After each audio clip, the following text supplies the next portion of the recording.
मैं आज फिर आप लोग के बीच में लेकर के आ चुका हूं 12th क्लास के लिए मोस्ट इंपोर्टेंट ऑब्जेक्टिव क्वेश्चन है बिहार बोर्ड के लिए 12th क्लास के लिए, यानी जिन विद्यार्थियों का एग्जाम 2022 में है उनके लिए काफ़ी फायदेमंद होने वाला है। ये इंटीग्रेशन का पार्ट 2 वीडियो है दोस्तों। पार्ट 1 वीडियो में हम टोटल डिटेल तरीके से आप लोगों को कुछ क्वेश्चन को प्रोवाइड करा चुके हैं और उसके रूल नियम के बारे में बता चुके हैं। अगर आप लोग नहीं देखे हैं तो आपसे रिक्वेस्ट है कि पार्ट 1 वीडियो आप जरूर देख लीजिएगा। तो चलिए आज हम यहाँ पे मोस्ट इंपोर्टेंट क्वेश्चन को कवर करेंगे। यदि आप 12th क्लास के स्टूडेंट हैं तो आपके लिए काफ़ी फायदेमंद होगा, क्योंकि यहाँ पे बेहद लाजवाब तरीके से आपको समझाने की कोशिश करेंगे। तो चलिए फिर फटाफट से देरी नहीं करते हैं, ले चलते हैं आप लोग बीच में। तो आप लोगों को क्वेश्चन बोर्ड पे नजर आ रहा होगा, देखिएगा क्या होगा, कैसे बनता है। हर एक टाइप के सवाल को हम क्लियर करेंगे, ध्यान दीजिएगा। सवाल है आप लोग के सामने है, इसका पहले तक हम क्लियर कर चुके हैं। यहाँ से उसके बाद इंपॉर्टेंट बड़ा सिंपल सा सवाल है, दे चुका है हमारा एक्स dx दे चुका है। देखिए दोस्तों यहाँ पे आप लोग क्वेश्चन नजर आ रहा होगा, कैसे बनेगा ये बहुत ही सिंपल है कि ये हमारा समाकलन जो होते हैं दो होते हैं, यानी इंटीग्रेशन दो प्रकार के होते हैं, एक अनिश्चित होता है एक निश्चित होता है।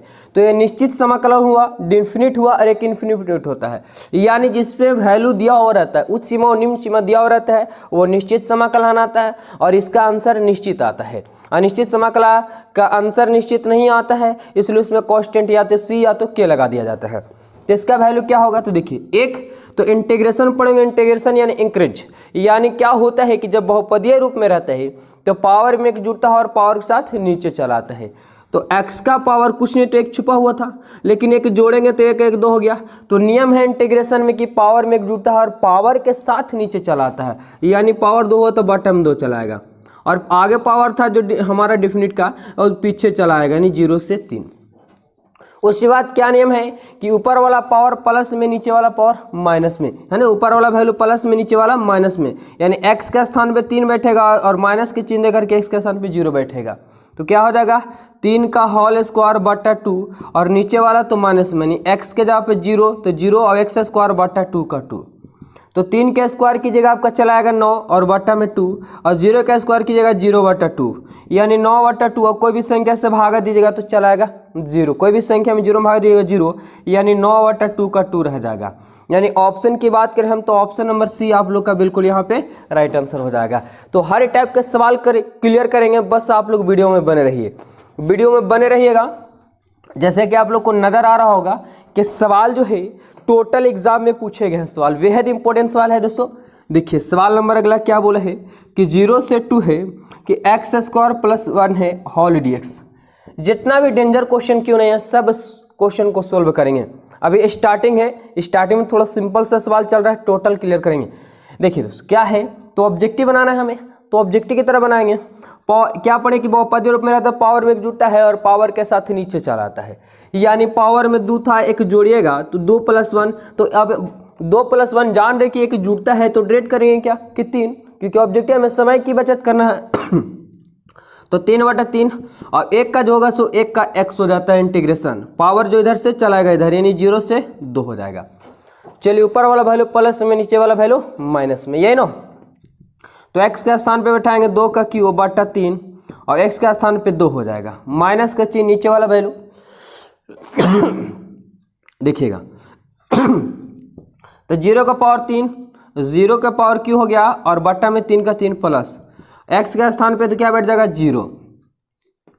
2 के पावर 3 की जगह कितना चलाएगा वैल्यू आपका, तो 2 के पावर 3 यानी 8 हो जाएगा, क्योंकि 2 गुने 2 गुने 2 कीजिएगा, 2 दूना 4 और 4 दूना 8 हो जाता है बटा 3 प्लस 2 का 2 और 0 का पावर यानी 0 बटा 3 प्लस 0। अब कोई भी संख्या से 0 में भाग देंगे तो 0, इसका हमको मतलब नहीं है। तो नीचे कुछ नहीं तो 1 है, 1 और 3 के से मिलेगा 3, 8 के 8, क्योंकि 3 से 3 कट गया, 1 से भाग दिया 3 में, 3 बार में 3 दूना 6 हो जाएगा, तो 8 6 14, 8 6 14 बटा 3 हो गया, क्योंकि इधर तो 0 आ गया है ना। तो यानी 14 बटा 3, देखिए कि ऑप्शन नंबर कौन सा है। तो ऑप्शन नंबर आप लोग को नजर आ रहा होगा यहाँ पे बी बिल्कुल राइट आंसर हो गया। क्लियर दोस्तों, सभी को अच्छे तरीके से समझ में आ रहा होगा। चलिए वीडियो अच्छा लग रहा है तो वीडियो को लाइक कीजिए, ठोकिए, चैनल को सब्सक्राइब कीजिए भी। अगला सवाल है, देखिएगा आप अगला सवाल कैसे बनेगा। सवाल बेहद इंपॉर्टेंट है, क्योंकि ये सवाल टोटल आप लोग देख रहे होंगे कि ऐसे ही सवाल एग्जाम में पूछे गए, टोटल 2021 के एग्जाम में पूछा गया जो आप लोग को प्रोवाइड करा रहे हैं। सवाल नंबर अगला है 0 से π/2 है, बोला है कि cos x × dx दिया हुआ है। Cos x into D x है, क्या बनेगा इसका, तो कोस का इंटीग्रेशन क्या होता है, कोस का इंटीग्रेशन होता है साइन एक्स। आई जो पावर आ गया था उससे पीछे चला गया, 0 से क्या π/2 हो गया, ऊपर वाला वैल्यू प्लस में, नीचे वाला वैल्यू माइनस में बढ़ जाता है, यही ना। चलिए बैठाइए फटाफट से, क्या होगा, क्या होगा, ऐसे सवाल को आज के बाद आप लोग छोड़िएगा नहीं, हाँ मुझे पता है कि छोड़िएगा नहीं। तो साइन एक्स का स्थान पे π/2, अब माइनस साइन एक्स का स्थान पे 0 का 0। अब बताइए आप लोग कि क्या होगा, तो साइन π/2 मतलब 90, और साइन 90 का मान होता है 1, और साइन 0 का मान होता है 0, यानी 1 आ गया। तो ऑप्शन की बात करें तो ऑप्शन क्या होगा, ऑप्शन बी बिल्कुल राइट आंसर हो जाएगा। चलिए हम फटाफट से क्लियर करते हैं, ऐसे सवाल आप लोग को अब तंग नहीं करेगा। सवाल नंबर अगला देखिएगा दोस्तों, क्या बोला है कि 0 से 1 है ना, और dx अब बट्टा में x + 1 है। कैसे बनेगा इस टाइप का सवाल, बेहद ही सिंपल है, कॉन्सेप्ट को समझिएगा कि जब इंटीग्रेशन उसी का बनता है जो स्वतंत्र रहता है, या तो ऊपर ही पूरा हो जाए या तो नीचे, अगर ऊपर भी दे दे और नीचे भी दे तो स्वतंत्र नहीं होता। स्वतंत्र करने के लिए बहुत सारे उपाय है भी नहीं भी, रूट लेट मानना, परिमेयकरण करना, फॉर्मूला देना, कई तरह के। तो यहाँ पे देख रहे हैं कि नीचे है यानी स्वतंत्र है, स्वतंत्र है लेकिन किस रूप में है, एक्स ग्रुप में, पावर दिया हुआ नहीं है। जब पावर दिया हुआ नहीं है तो कहने का मतलब कि एक्स ग्रुप में हुआ, अगर स्क्वायर रहता या पावर 3 रहता तो उसे फॉर्मूला ग्रुप में लाना पड़ता है, लेकिन एक्स है क्योंकि हॉल घेर करके हम कितना लिख सकते हैं, 1, और इसके ऊपर कुछ नहीं तो कितना लिख सकते हैं, 1 लिख सकते हैं। तो हमारा 1/x ग्रुप में आ गया, और जब 1/x ग्रुप में आता है तो 1/x का इंटीग्रेशन आप लोग पढ़े होंगे, क्या होता है, 1/x का होता है log x, यानी x के स्थान पे x + 1 है तो x + 1 हो गया, होल ब्रैकेट तो होल ब्रैकेट, इधर 0 से क्या आ गया, 1 आ गया। बस वही करना, ऊपर वाला वैल्यू प्लस में, नीचे वाला वैल्यू माइनस में, यानी log है x के स्थान पे बैठाएंगे 1 + 1 और माइनस log x के स्थान पे 0 और +1 का 1 हो गया। log 1 और 1 क्या हो गया, 2, और इधर log 2 में 1 में से 0 जोड़िएगा तो 1 ही रह जाएगा आपका। और पढ़े होंगे दोस्तों आप लोग एक नियम कि log a - log n रहता है, तो जो माइनस में रहता है सो log क्या चल जाता है, बट्टा में, यानी m/n हो जाता है, यानी log हो जाएगा तो 2 और बट्टा में कितना लिख सकते हैं, 1, और 1 से भाग दीजिएगा तो आपको वही रह जाएगा, यानी log 2। और ऑप्शन की बात करें हम तो ऑप्शन कहाँ नजर आ रहा है, ऑप्शन 1 में ही नजर आ रहा है। सभी ऑप्शन log से रिलेटेड नहीं, ऑप्शन होते ही एक कन्फ्यूजन करने वाले, भुचड़ाने वाले, लेकिन आप लोग भुचड़ाइएगा नहीं क्योंकि समझ में आ गया होगा। तो चलिए अगले सवाल की ओर चलिए चलते हैं। टोटल इंटीग्रेशन ये समाप्त होगा, उसके बाद आप लोग को जल्दी प्रोवाइड कराने वाले हैं वेक्टर 3D का ऑब्जेक्टिव और मॉडल सेट, जो भी इंटरनेट द्वारा जारी होगा टोटल फटाफट से हम क्लियर कर देंगे, बस बने रहिए आप लोग वीडियो में। देखिए सवाल बोला है 0 से π/2 और cos थीटा, और नीचे है कि cos theta plus sine theta into D theta बराबर है।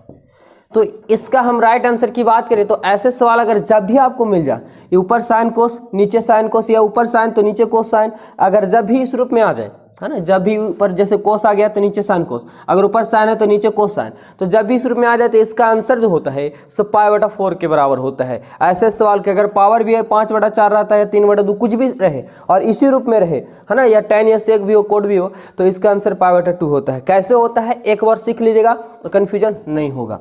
तो सबसे पहले इसे क्या किया जाता है कि समीकरण 1 मान लेते हैं, समीकरण इसे 1 मान लेते हैं क्योंकि ऑब्जेक्टिव हम बना रहे हैं। अब इसका गुणधर्म होता है कि x का जो मान निकाल जाता है उच्च सीमा प्लस निम्न सीमा, गुणधर्म का प्रयोग करके इसी को बोलते हैं कि उच्च सीमा और निम्न सीमा को जोड़ करके और जो थीटा रहता है उसे घटा दिया जाता है, यानी उच्च सीमा π/2 और निम्न सीमा 0 है और दोनों को जोड़ करके थीटा घटा दिया। तो थीटा हमारा क्या है, यहाँ थीटा है जो थीटे दिया हुआ है, यानी x थीटा जो है तो थीटे के बराबर रहता है। ये अगर x रहेगा तो x लिखेंगे, थीटा रहेगा तो थीटे लिखेंगे। ये होता है गुणधर्म नियम है क्या कि गुणधर्म नियम है कि उच्च सीमा और निम्न सीमा, इसे उच्च सीमा बोलते हैं, इसे निम्न सीमा, उच्च सीमा और निम्न सीमा को जोड़ करके थीटा घटा दिया जाता है, थीटा बराबर बस क्या हो जाएगा यहाँ पे तो π/2 माइनस थीटा हो जाएगा, यानी थीटा के स्थान पे आपको बैठाना होगा π/2 माइनस थीटा। चलिए दोस्तों देखिए फटाफट से 0 π/2 का 2 कोस हो गया और थीटा के स्थान पे हमें क्या बैठाना होगा तो π/2 माइनस थीटा। नीचे आपका आ गया कोस का कोस थीटा, इधर पे π/2 माइनस थीटा और प्लस साइन का साइन और थीटा का स्थान पे क्या तो π/2 माइनस थीटा, इधर डी थीटा का डी थीटा आ रहा है। चलिए 0 से π/2 कोस जब भी पढ़े होंगे कि π/2 यानी 90 लिखिए या π/2 लिखिए, जब भी 90 में से घटता है तो क्या होता है, बदल जाता है यानी कोस है तो क्या हो जाता है साइन थीटा, और प्रथम कोऑर्डिनेट से इसलिए प्लस ही में रह जाता है। कोस 90 माइनस थीटा यानी क्या होता है साइन थीटा, और साइन 90 माइनस थीटा यानी हो जाता है कोस थीटा, और इधर हो गया आपका डी थीटा। यही ना, बस 0 से π/2 हो गया। अब इसको ज़्यादा करने की जरूरत नहीं है, इसे समीकरण क्या कर लेते हैं, 2 कर लेते हैं। यहाँ पे हम डिटेल तरीके से आप लोग बता दें, क्योंकि ये सवाल जो है ना से एग्जाम में सवाल 4 नंबर 5 नंबर भी पूछ देते हैं, और सवाल ऑब्जेक्टिव में भी दे दिया है। तो कॉन्सेप्ट को समझ लीजिएगा, क्लियर हो जाएगा, एक बार समझ लीजिए। अब क्या करेंगे कि समीकरण 1 + 2 को जोड़ने पर, है ना, 1 + 2 यानी समीकरण 1 और 2 जोड़ दिए, तो इस आइलेट बना रहे यानी इंटीग्रेशन बना रहे, इसलिए क्या मान लेते हैं, आई मान लेते हैं। तो इसे आई और यहाँ भी आई मान लेते हैं। तो LHS को LHS के साथ जोड़ेंगे, RHS को RHS के साथ जोड़ेंगे, तो इधर आई और प्लस क्या हो गया LHS का, इसका समीकरण 1 का आई, और इधर समीकरण 2 का भी आई हो गया, यानी आई और आई लिख सकते हैं। तो इसका भी LHS को LHS के साथ, तो RHS को RHS के साथ जोड़ेंगे, इधर क्या हो जाएगा, तो 0 से π/2 हो जाएगा, और इधर कोस थीटा है, नीचे आपका क्या आ गया है, तो cos theta plus sine theta हो गया, इधर डी थीटा है। चलिए इसका RHS क्या दिखे हैं, तो 0 से π/2 है, और इधर आपका आ गया साइन थीटा, और sine theta plus cos theta, यानी साइन थीटा, और नीचे आ गया क्या कि sine theta plus cos theta, और इधर डी थीटा का डी थीटा, आई और आई 2i हो गया।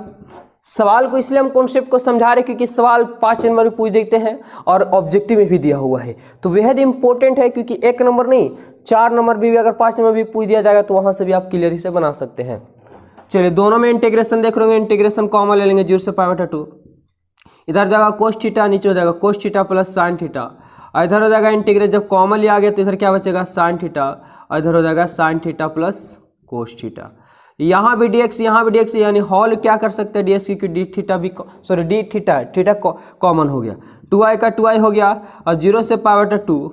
अब देखिए दोनों का एलसीएम सेम हो, क्योंकि sine theta plus cos theta है, और sine theta plus cos theta दोनों तरफ है। इधर कट गया पूरा तो बचेगा कोस थीटा, इधर पूरा कट गया तो क्या बचेगा साइन थीटा, और इधर आ गया आपका साथ में क्या, तो डी थीटा। ये पूरा से पूरा क्या हो गया, कट गया, तो 2i का 2i, और इधर बताइए कि 0 से π/2 बच गया, एक बार में कटा होगा, इधर डी थीटा हो गया।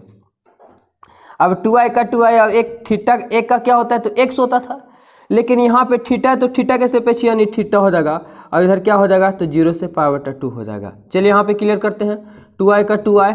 अब देखिए ऊपर वाला वैल्यू प्लस में, नीचे वाला वैल्यू माइनस में, यानी थीटा के स्थान में बैठा देंगे π/2, और नीचे बैठाएंगे तो 0 हो जाएगा।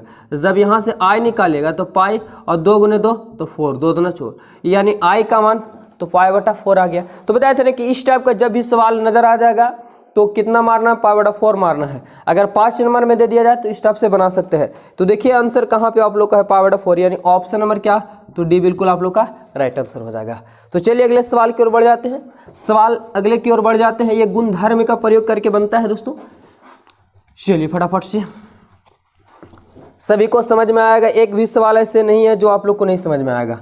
देखिए सवाल क्या बोला है, 0 से 1 है, और क्या दे चुका है, e के पावर x × dx दे चुका है। यही ना, बेहद ही सिंपल है। कैसे बनेगा, तो ex जो होता है सो अपवाद है। अपवाद कहने का मतलब हुआ कि इसका इंटीग्रेशन भी x होता है और dc भी ex होता है, सिंपल। तो ex का इंटीग्रेशन ex होता है, इधर से आपका पावर जो चला पीछे चला आया। चलिए बेटा ऊपर वाला वैल्यू प्लस में, नीचे वाला वैल्यू माइनस में, यानी e के पावर x है तो इसका स्थान पे 1 बैठ जाएगा, और e के पावर क्या बैठ जाएगा, 0 हो जाएगा। तो e के पावर 1 का मतलब 1 ही हो गया, और e के पावर 0, यानी जब भी पढ़े होंगे आप लोग कि किसी भी संख्या के पावर अगर 0 होता है उसका वैल्यू कितना होता है, 1 के बराबर होता है, यानी इसका मान 1 हो जाएगा। तो e-1 कहाँ पे आप लोग का ऑप्शन आ रहा है, तो e-1 यानी ऑप्शन नंबर क्या, तो सी बिल्कुल राइट आंसर हो जाएगा।